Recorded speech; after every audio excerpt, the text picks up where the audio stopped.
So the Greater Syracuse Labor Council, which again is part of the AFL-CIO, the umbrella organization for all the unions in the area, we have an agreement nationally and locally with the United Way of Central New York, with the United Way nationally and in Central New York. And we have a position. We're one of the, there's only a handful of cities across the country that actually has this position. It's called AFL-CIO Community Services Liaison.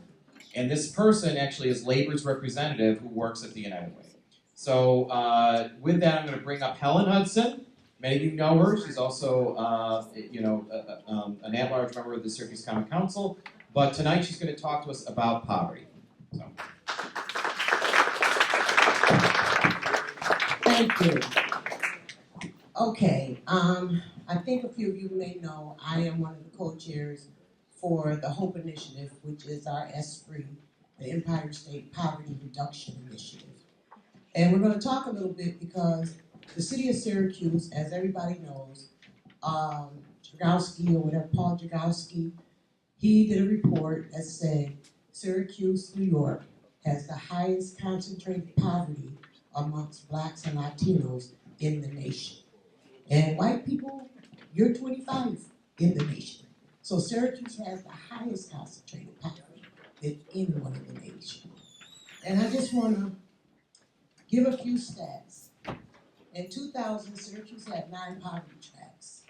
In 2010, the number doubled to 19. Today, we have 30. And in those 30 poverty tracks,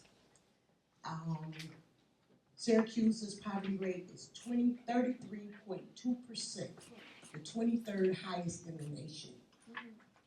48,000 people who live in Syracuse have incomes of less than $23,500 a year for a family of 4. And Anne Marie touched on that a little earlier. The Alice report that came out from the United Way states that for a family of 4 in the city of Syracuse, the income should be $64,000 a year. Our average income is $23,500. We have extreme poverty.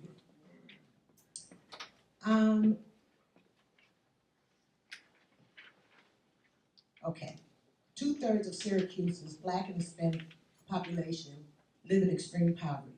65% of the Black population, up from 43% in 2000.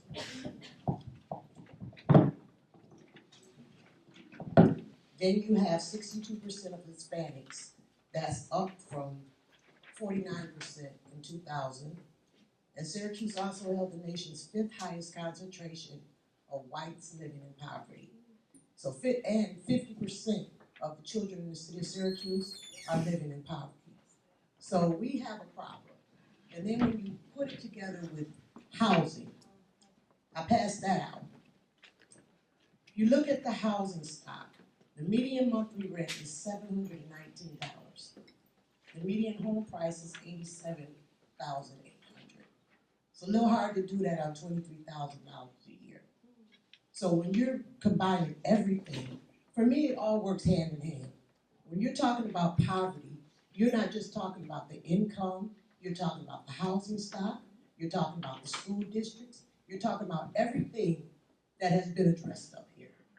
And these folks are the working poor. These people go to work every day. They work 40 hours a week, but they can barely feed their children. That's horrible. So, I'm going to say this.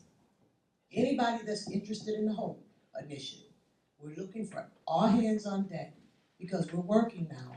We hired our director, and we're looking for people to get involved because it's not going to just be a handful of people that's going to help erase this problem. We need everybody involved. We need to figure out ways to change how the dynamics work for the kids in the city of Syracuse.